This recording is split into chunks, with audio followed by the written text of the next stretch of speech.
Tu ne le vois pas toujours, mais il y a quelque chose en toi qui dérange l'enfer. Tu n'as pas cherché à être spécial, tu n'as pas supplié Dieu de te rendre dangereux, mais depuis que tu as décidé de lui appartenir pour de vrai, quelque chose a changé dans l'atmosphère autour de ta vie. Tu l'as remarqué dans la façon dont certains te regardent, dans la manière dont les attaques se sont intensifiées, dans ces saisons de combat qui semblent disproportionnées par rapport à ta petite vie. Tu te dis « Pourquoi moi ? Je ne suis pas un grand prédicateur, je ne suis pas connu, je ne dirige même pas une grande église. Pourquoi ces combats ? Pourquoi ces résistances ? Pourquoi cette pression ?» Et la réponse est simple. Tu es plus oint que tu ne le crois. Tu es peut-être même dangereusement oint. Être dangereusement oint, ce n'est pas être parfait, ce n'est pas être applaudi par tout le monde, ce n'est pas avoir une vie facile où tout coule comme de l'eau. Être dangereusement oint, c'est être choisi, marqué, mis à part par Dieu d'une manière qui dérange les ténèbres. C'est porter une onction qui menace des systèmes, des habitudes, des forteresses spirituelles. C'est porter quelque chose en toi qui annonce aux puissances de l'ennemi. Ce territoire ne t'appartiendra plus, cette famille ne t'appartiendra plus, cette génération ne t'appartiendra plus. Et sans le savoir, ta simple existence commence à provoquer des réactions spirituelles autour de toi. Peut-être que tu as grandi en te sous-estimant, en te comparant aux autres, en pensant que tu étais en retard, trop faible, trop cassé, trop blessé pour être vraiment utilisé par Dieu. Pourtant, malgré tes fragilités, malgré tes chutes, malgré tes doutes, il y a une chose que tu n'arrives pas à tuer en toi, ce feu intérieur qui refuse de s'éteindre. Tu as essayé de vivre loin de Dieu, tu as essayé de faire ta vie à ta manière, tu as parfois même flirté avec le compromis, mais au fond, quelque chose t'a toujours ramené, comme si le ciel refusait de te lâcher. Comme si le plan de Dieu sur toi était trop coûteux pour être abandonné simplement parce que tu traverses une saison de confusion. Ce quelque chose, ce n'est pas juste une émotion. C'est le signe qu'il y a une onction sur ta vie. Et cette onction n'a pas été déposée au hasard. David n'était qu'un berger, invisible, oublié dans les champs, quand Dieu a décidé de le chercher pour en faire un roi. Joseph n'était qu'un jeune homme avec des rêves que personne ne comprenait, rejeté par ses frères, vendu comme esclave, puis emprisonné avant d'être élevé au rang de gouverneur. Paul était un persécuteur avant de devenir un apôtre. Quand l'onction de Dieu marque une vie, elle ne respecte pas la logique humaine. Elle vient souvent sur ceux que le monde n'attend pas, que la famille sous-estime, que les autres méprisent. Et c'est peut-être là que tu te reconnais. Toi aussi, tu sens que tu n'es pas comme les autres, pas parce que tu es meilleur, mais parce que tu ne peux plus faire semblant. Tu ne peux plus vivre dans le péché tranquille, tu ne peux plus ignorer la voix de Dieu, tu ne peux plus rester à l'aise quand tu sais qu'il t'appelle à plus. Mais laisse-moi te prévenir, être dangereusement oint, ce n'est pas juste vivre des moments forts dans la présence de Dieu, c'est aussi porter des combats que d'autres ne comprendront pas. C'est être ciblé par des attaques que tu n'as pas provoquées. C'est vivre des ruptures, des incompréhensions, des saisons où tu sembles perdre des relations, des opportunités, des choses que tu pensais essentielles. Non pas parce que Dieu te rejette, mais parce qu'il te protège, parce qu'il te positionne, parce que l'onction sur ta vie est si stratégique que le ciel ne te permettra pas de t'attacher à ce qui pourrait te saboter plus tard. Si tu restes jusqu'à la fin de ce message, tu vas découvrir 5 signes profonds que tu es peut-être, sans le savoir, dangereusement oint. Ces signes ne sont pas là pour flatter ton ego, mais pour t'ouvrir les yeux. Parce que quand tu comprends qui tu es en Christ, tu cesses de pleurer comme une victime dans des combats qui prouvent en réalité que tu es un danger pour le camp ennemi. Tu cesses de demander à Dieu « Pourquoi tu permets tout ça ?» Et tu commences à lui dire « Montre-moi comment marcher avec cette onction que tu as déposée sur ma vie. » Tu arrêtes de t'excuser d'être différent. Tu arrêtes d'essayer de rentrer dans des moules qui ne sont pas les tiens. Tu commences à assumer ta particularité, ton feu, ta sensibilité spirituelle, ta manière unique de penser, de prier, de aimer, de te consacrer. Avant de continuer, je veux te parler directement. Si tu sens déjà que ce message te concerne, si tu as déjà ressenti cet écart entre la personne que tu sembles être et la profondeur de ce que tu portes à l'intérieur, je t'invite à ne pas écouter cette vidéo comme un simple contenu parmi d'autres. Vois-la comme un rendez-vous avec Dieu. Prends ce temps au sérieux. Si tu le peux, mets-toi dans un endroit calme, éloigne les distractions et laisse le Saint-Esprit te parler au travers de chaque phrase. Et si tu veux continuer à recevoir des messages qui réveillent ton esprit, qui te ramènent à la volonté de Dieu pour ta vie, abonne-toi, laisse un j'aime et surtout commente librement en disant par exemple « Seigneur, ouvre mes yeux sur ce que tu as mis en moi ». Cette simple phrase peut être un acte de foi, une porte spirituelle que tu ouvres pour que Dieu te révèle des choses sur ton appel. Dans les prochaines minutes, on va entrer en profondeur. On va parler de ces signes que tu ne reliais peut-être pas à l'onction de Dieu, mais qui sont en réalité des preuves que tu es plus dangereux pour le royaume des ténèbres que tu ne le pensais. On va voir pourquoi certaines saisons de solitude, de rejet, d'opposition, de combats intérieurs sont en fait des marqueurs d'un appel élevé. On va explorer ce qui se passe dans ton cœur, dans tes relations, dans ton environnement quand l'onction sur ta vie commence réellement à se manifester. Reste connecté, car peut-être que ce message va mettre des mots sur ce que tu vis en silence depuis longtemps. Si tu es prêt, on va commencer avec le premier signe. Le premier signe que tu es dangereusement oint, c'est quand les combats que tu traverses n'ont absolument rien à voir avec la taille de ta vie. C'est quand la guerre spirituelle que tu vis semble complètement disproportionnée par rapport à ce que tu représentes extérieurement. Tu ne diriges pas une église, tu n'es pas une célébrité, tu n'es même pas influent selon les standards humains. Et pourtant, l'intensité des attaques, la violence des oppositions, la répétition des épreuves semblent anormales. Comme si quelque chose ou quelqu'un essayait de t'empêcher de te réveiller, de te lever, de prendre conscience de ce que tu portes réellement. Tu remarques que tu vis des batailles que d'autres ne connaissent pas. Tu n'as jamais eu une vie simple.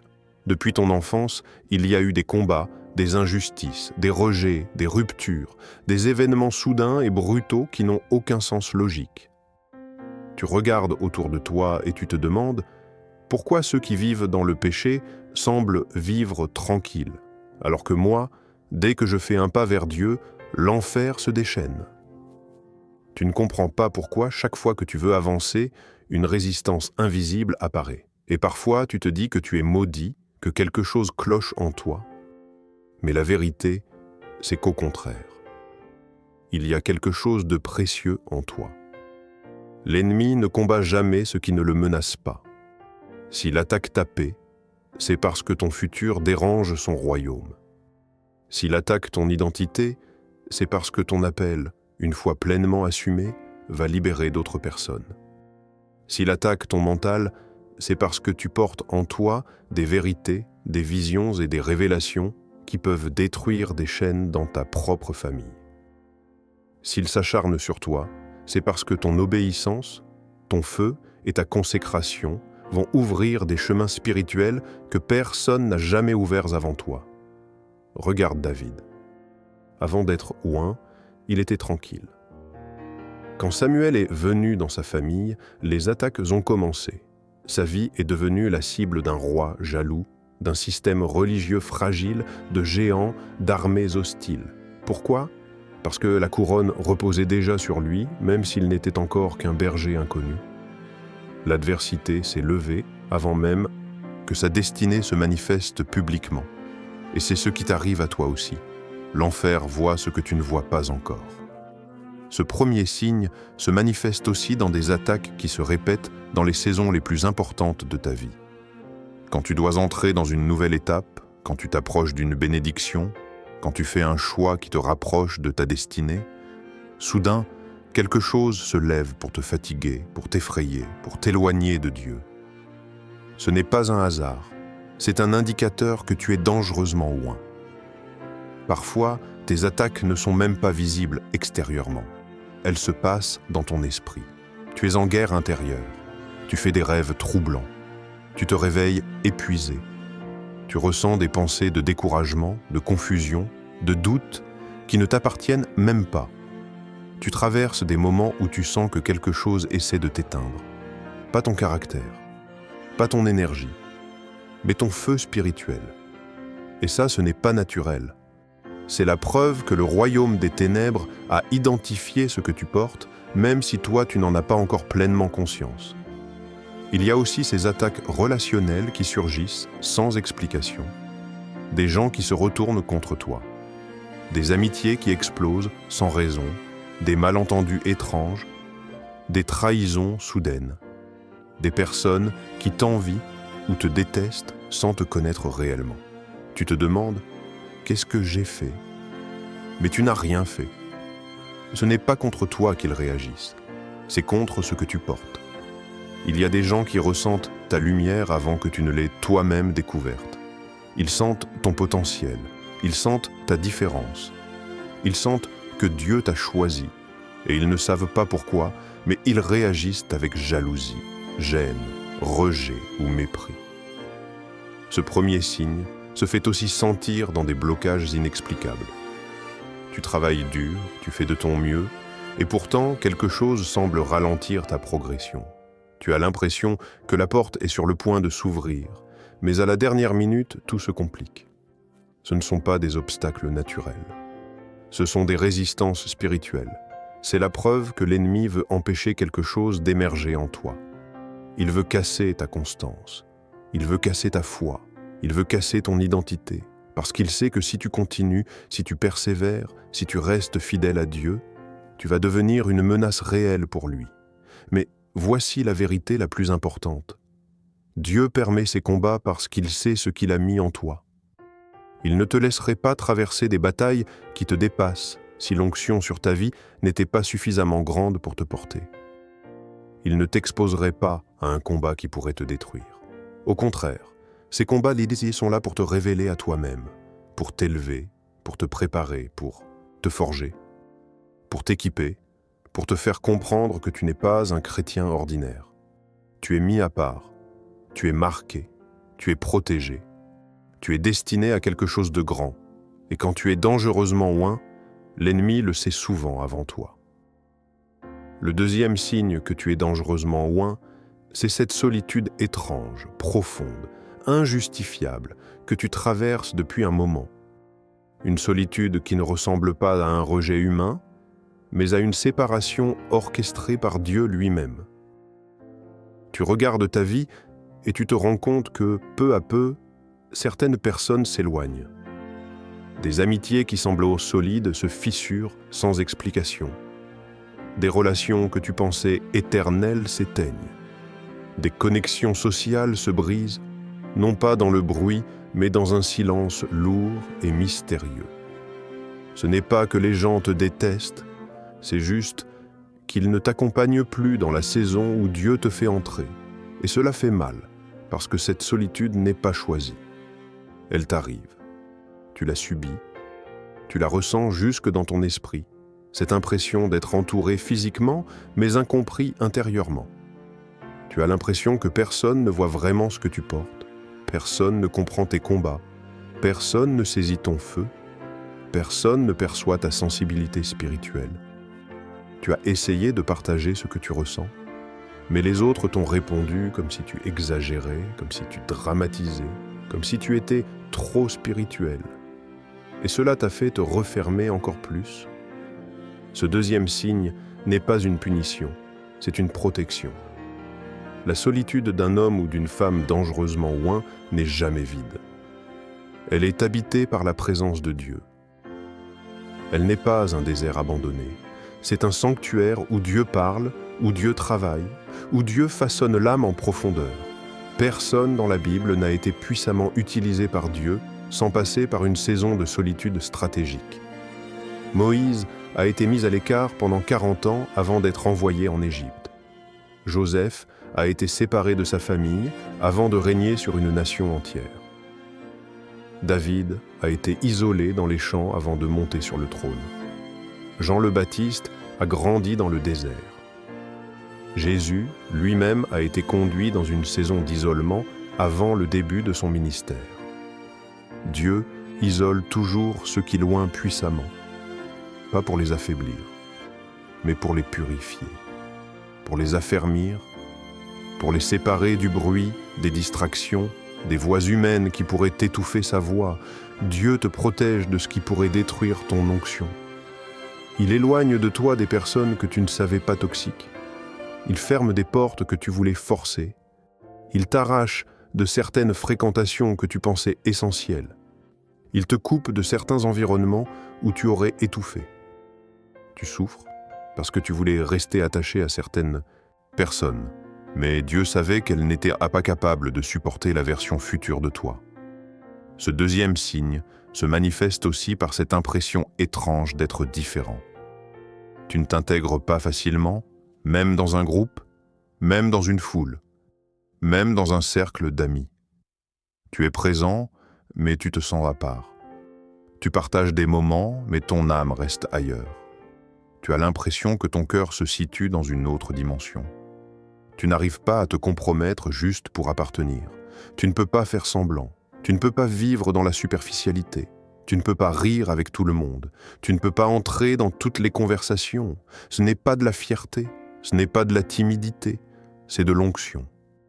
Quand Dieu te met à part, il te rend incompatible avec certaines habitudes. Il t'enlève des désirs que tu avais avant. Il coupe certaines attirances. Il te donne une sensibilité intérieure qui t'empêche de rester dans les lieux où sa gloire ne repose pas.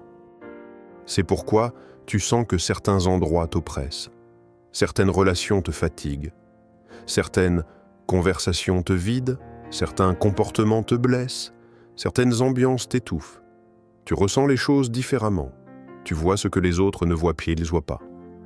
Tu discernes ce que les autres ignorent. Ce n'est pas un hasard. Ton esprit s'est élevé. Un autre aspect de ce deuxième signe, c'est cette transition douloureuse où Dieu retire des gens avant d'en introduire d'autres. Tu te sens seul, non parce que tu as été oublié, mais parce que tu es entre deux saisons. Les personnes de ton passé ne peuvent plus marcher avec toi. Les personnes de ton futur ne sont pas encore arrivées. Et tu es là, dans cet entre-deux, où seulement Dieu te tient. Il te garde volontairement dans ce vide temporaire afin que tu ne t'accroches qu'à lui.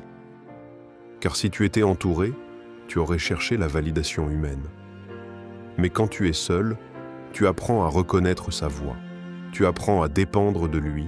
Tu apprends à discerner sa direction. Tu apprends à entendre ce que tu n'aurais jamais entendu dans la foule. Tu doutes parfois. Tu te dis « Pourquoi je ne suis plus comme avant ? Pourquoi je n'arrive plus à me connecter facilement ? Pourquoi je n'ai plus envie de certaines choses ? Pourquoi je me sens isolé alors que je ne fais rien pour l'être ? » Mais ce n'est pas toi qui t'isole, c'est Dieu qui te sépare. Et il le fait parce que tu es oint, dangereusement oint. S'il te laissait dans certains environnements, certaines personnes exploiteraient ce que tu portes. D'autres le jalouseraient, d'autres le détruiraient, d'autres l'éteindraient. Et Dieu ne permettra pas que l'onction déposée sur ta vie soit contaminée.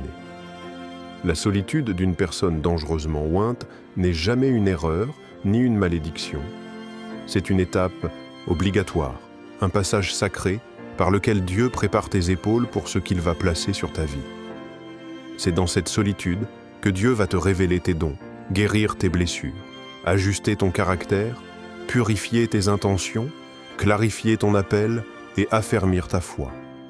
Cette solitude est donc une preuve que Dieu travaille, une preuve que tu changes, une preuve que tu mûris, une preuve que ton identité spirituelle se dévoile petit à petit, une preuve que tu t'approches d'un futur où ton impact sera trop grand pour être partagé avec n'importe qui.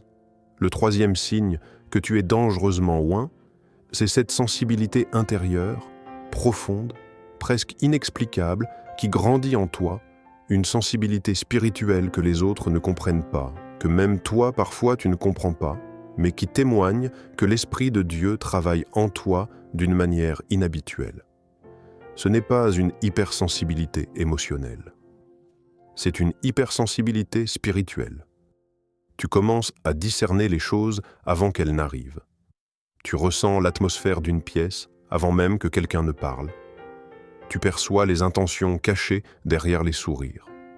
Tu entends la voix de Dieu d'une manière subtile mais réelle, dans des signes, dans des impressions, dans des pensées soudaines qui semblent te venir de nulle part, mais qui portent la sagesse d'en haut. Tu as déjà vécu ces moments où ton esprit se resserre ou se dilate selon les personnes qui entrent dans ta vie. Ton cœur réagit à des choses que les autres ne voient pas à pas. Tu ressens les combats spirituels autour de toi sans même qu'on t'explique ce qui se passe. Et parfois, ce discernement te fatigue parce que tu sais trop. Tu vois derrière les masques. Tu perçois la vérité derrière les apparences. Tu sens les pièges avant qu'ils ne se referment. Tu ressens les attaques avant qu'elles ne te touchent. Ce troisième signe se manifeste aussi dans ta relation à Dieu. Avant, tu priais par habitude. Maintenant, tu pries parce que ton âme ne peut plus vivre sans ce contact avec Dieu. Tu sens quand sa présence vient, tu sens quand elle se retire, tu sens quand quelque chose dans ta vie doit être ajusté. Tu sens quand tu dois te séparer de quelqu'un, tu sens quand une porte n'est pas de Dieu. Tu sens quand quelque chose se prépare dans l'invisible. Ton esprit s'est mis à vibrer, à réagir, à discerner. Tu te dis parfois, pourquoi je ne peux plus faire certaines choses que les autres chrétiens font sans problème ? Pourquoi je ne peux plus regarder certaines vidéos ? Pourquoi je ne peux plus fréquenter certains endroits ? Pourquoi ce qui ne trouble personne me trouble moi ? Et la réponse est simple. Tu portes une onction plus lourde que la leur, et ton esprit n'a plus la capacité de tolérer ce qui pollue. Il y a des choses qui ne sont pas des péchés pour les autres, mais qui deviennent des poids pour toi. Parce que ton esprit est éveillé, parce que Dieu te rend sensible à ce qui pourrait éteindre ton feu. Ce troisième signe se voit aussi dans tes intuitions. Avant, tu passais à côté. Maintenant, tout te parle. Tu entends Dieu dans les détails, tu le vois dans les petites choses, tu remarques les répétitions, les cycles, les coïncidences qui n'en sont pas.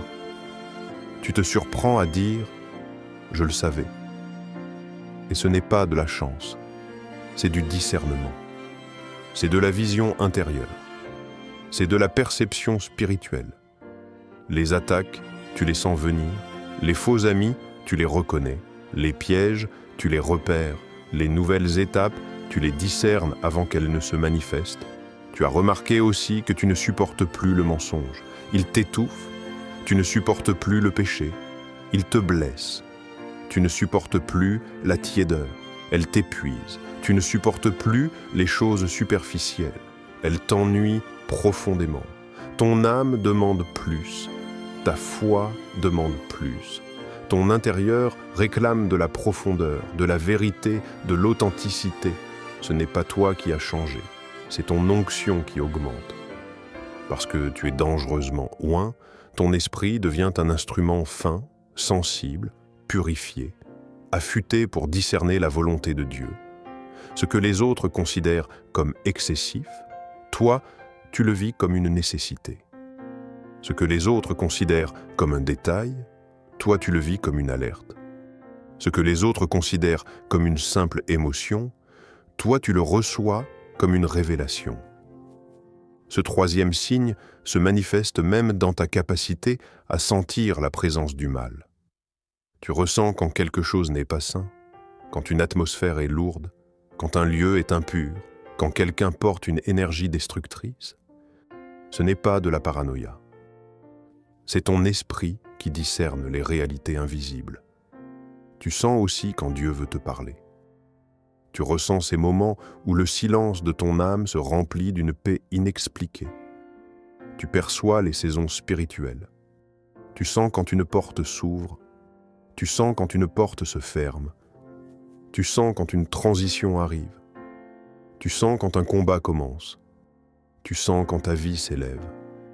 Et parfois, cette sensibilité te met en décalage parce que les autres te trouvent trop intense, trop profond, trop spirituel.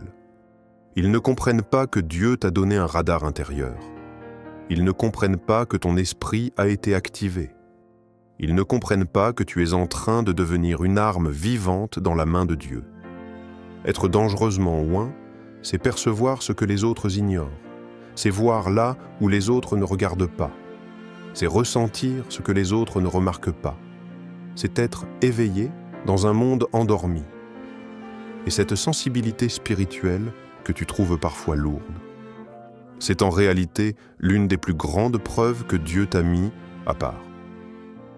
Le quatrième signe que tu es dangereusement oint, c'est lorsque, sans que tu n'aies rien fait pour attirer des problèmes, tu deviens la cible de jalousie, de critiques, de sabotage, d'incompréhension profonde et parfois même d'hostilité venant de personnes dont tu ne t'attendais pas. Tu te demandes pourquoi certaines personnes semblent t'en vouloir sans raison, pourquoi on te juge, pourquoi on t'accuse, pourquoi on te malinterprète, pourquoi on t'exclut, pourquoi on invente des choses sur toi, alors que tu n'as rien fait pour mériter tout ça. C'est simple. L'onction que tu portes dérange ceux qui refusent de changer. Tu crois que c'est toi qu'ils attaquent, mais ce n'est pas toi. C'est la lumière que tu portes. C'est la vérité que tu dégages. C'est ton obéissance silencieuse à Dieu qui met en évidence leur désobéissance.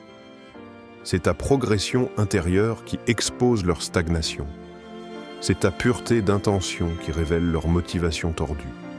C'est ton feu pour Dieu qui dévoile leur tiédeur.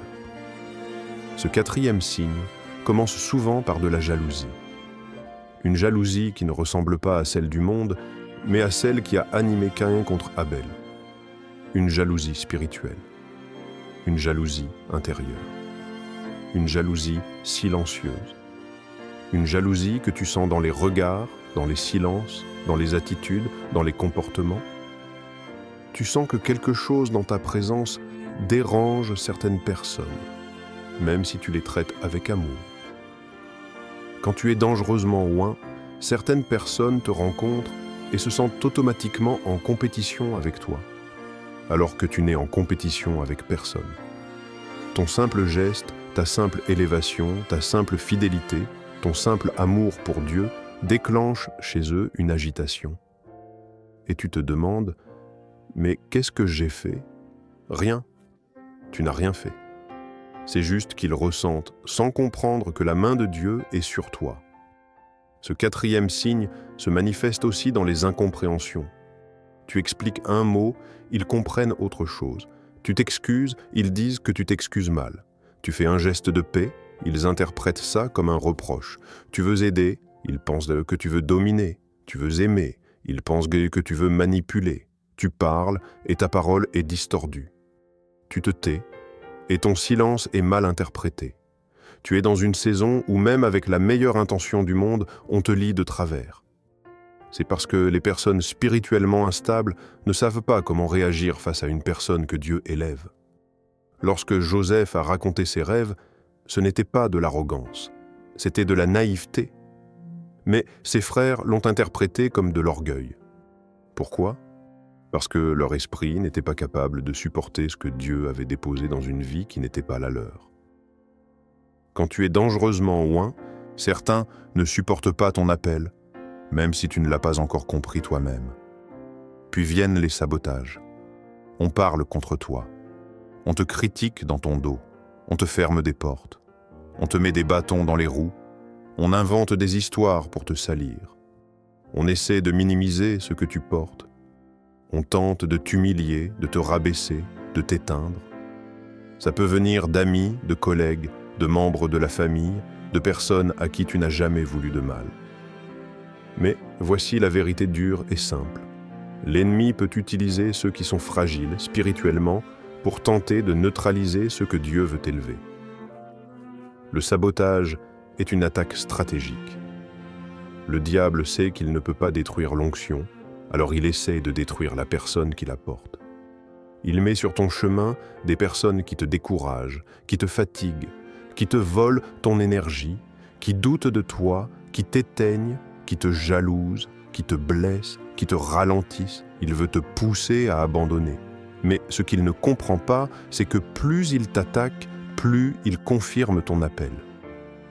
Ce quatrième signe est aussi visible dans le contraste entre ce que tu fais réellement et la manière dont les gens te décrivent.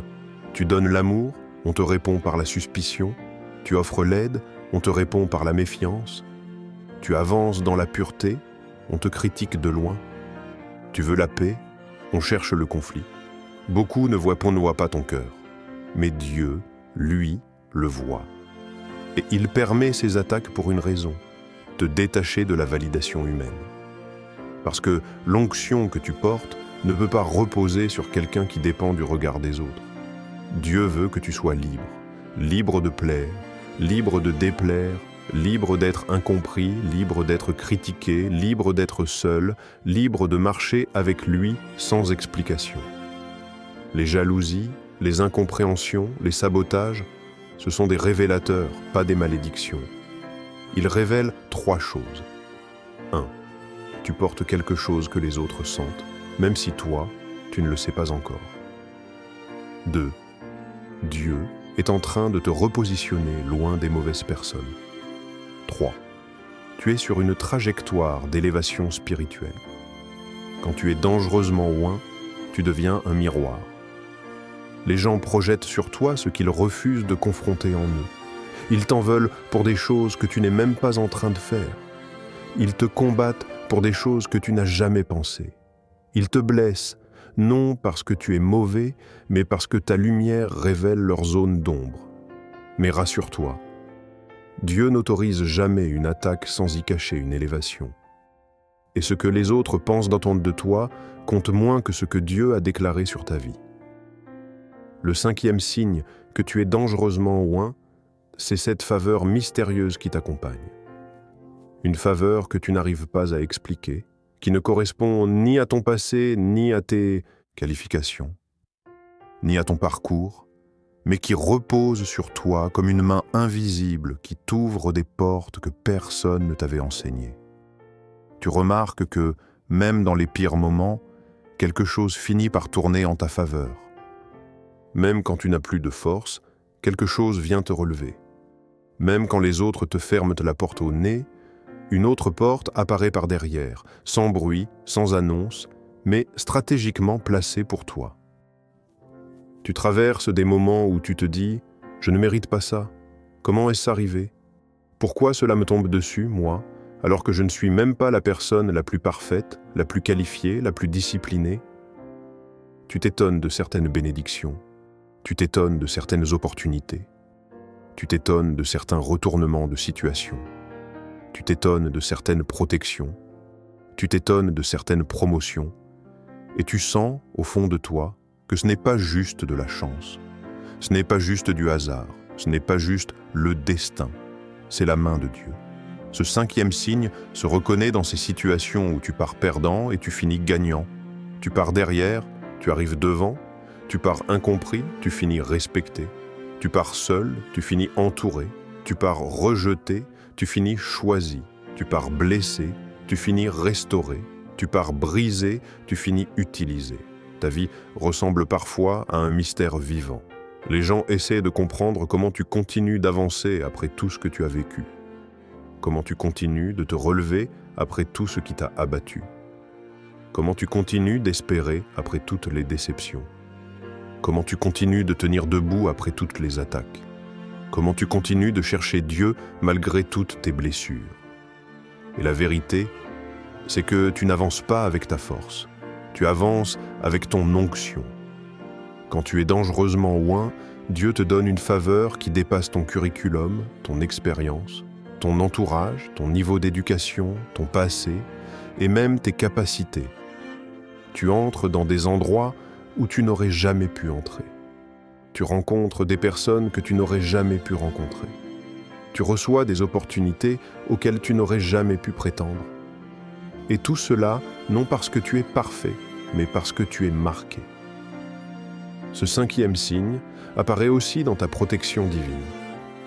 Combien de fois aurais-tu pu tomber dans un piège si Dieu ne t'avait pas donné ce discernement soudain? Combien de fois aurais-tu pu perdre ta vie, perdre ta santé, perdre ta vision, perdre ton avenir si Dieu n'avait pas bloqué certaines choses? Tu te rappelles de ces moments où tu pensais que Dieu te faisait du mal en t'empêchant d'avancer, alors qu'en réalité, il te sauvait. Il te retirait de mauvaises relations. Il te retirait de mauvaises opportunités.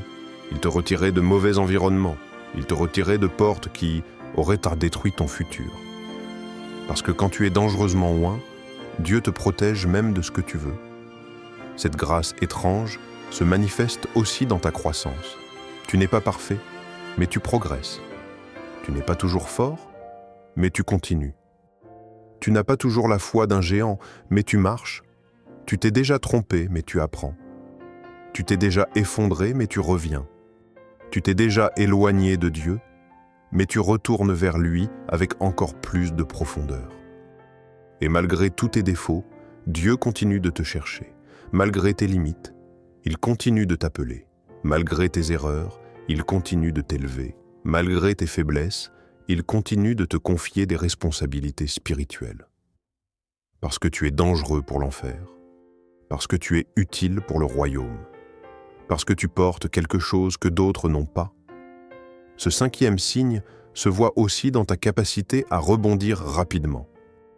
Les autres mettent des années à se relever d'une blessure que toi tu surmontes en quelques mois.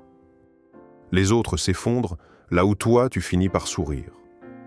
Les autres abandonnent là où toi tu finis par te relever. Ce n'est pas que tu es plus fort, c'est juste que ta vie est tenue par une main invisible.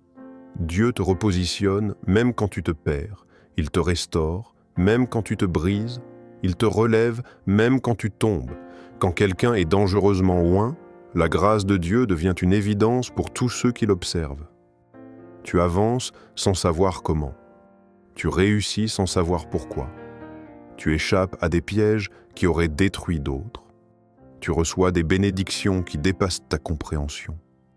Tu traverses des saisons qui auraient abattu n'importe qui, mais toi, tu continues. Tu portes une faveur que tu ne peux pas expliquer, une grâce que tu ne peux pas mériter, une lumière que tu ne peux pas cacher. Et c'est cela, le cinquième signe. Dieu s'occupe de toi d'une manière qui dépasse la logique humaine parce que ton onction est destinée à quelque chose de plus grand que ce que tu peux imaginer. Si tu as reconnu ne serait-ce qu'un seul de ces signes dans ta vie, alors comprends quelque chose de fondamental. Tu n'es pas en train d'exagérer. Tu n'es pas en train d'inventer. Tu n'es pas trop sensible, ni trop fragile, ni trop spirituel. Tu es en train de vivre ce que vivent ceux qui portent une onction réelle, ceux que Dieu prépare, ceux que Dieu sépare, ceux que Dieu garde, ceux que Dieu élève dans le secret avant de les exposer dans la lumière. Être dangereusement loin ne signifie pas être parfait, mais être marqué. Cela signifie que ton âme n'est plus accessible à n'importe qui, que ton cœur n'est plus à vendre, que ta destinée n'est plus négociable, que tes combats ne sont plus naturels.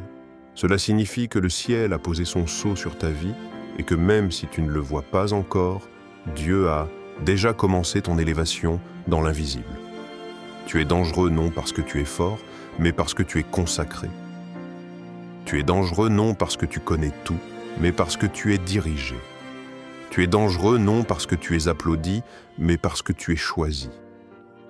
Et la preuve que tu portes quelque chose de grand, ce n'est pas l'absence de combat, mais l'intensité des combats.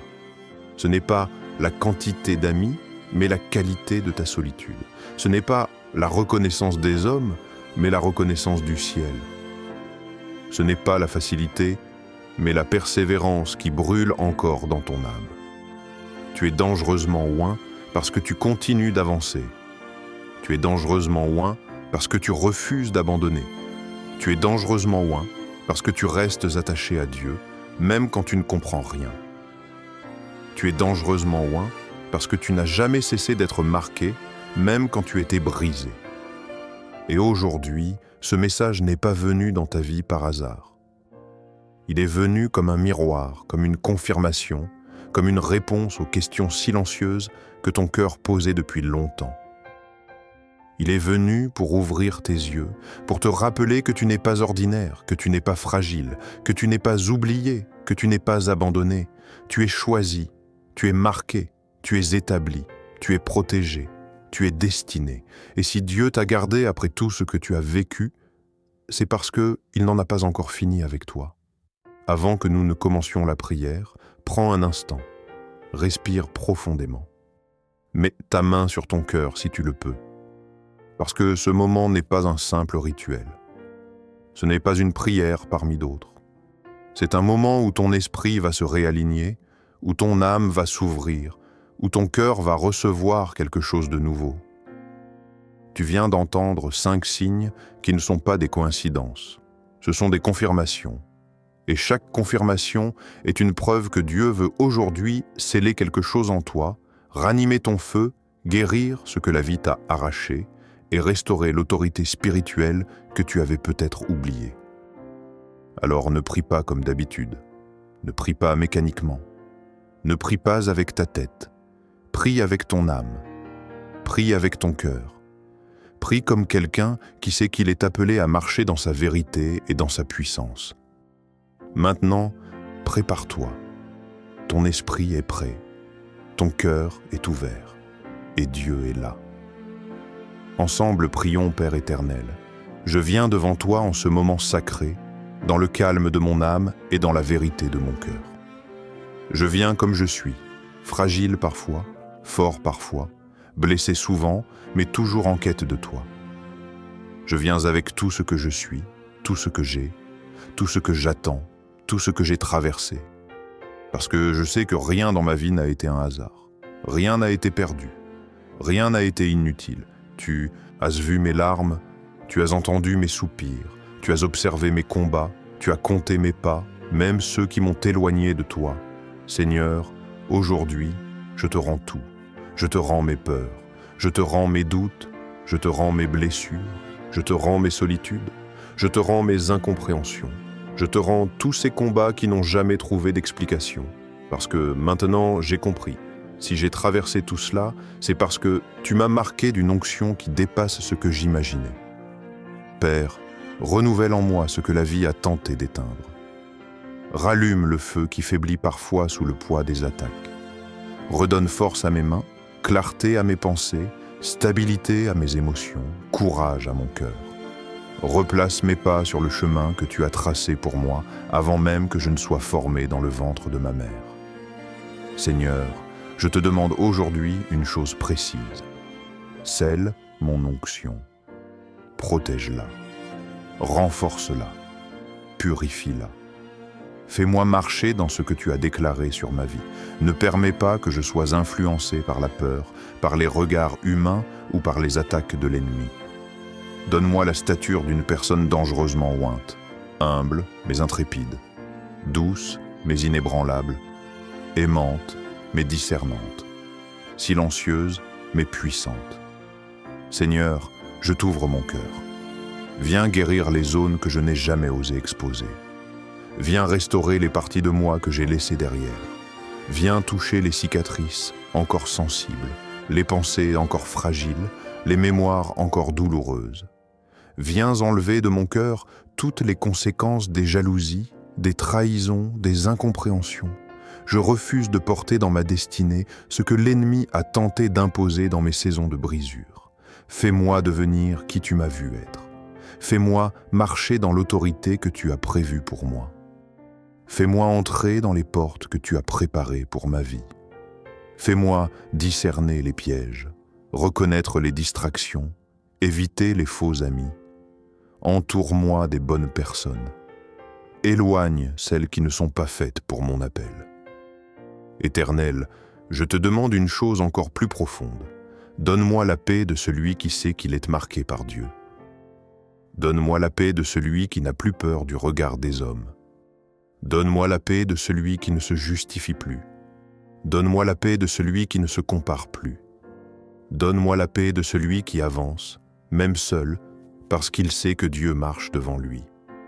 Remplis-moi d'une force que rien ne pourra briser, d'un discernement que rien ne pourra troubler, d'une lumière que rien ne pourra étouffer, d'une foi que rien ne pourra arrêter.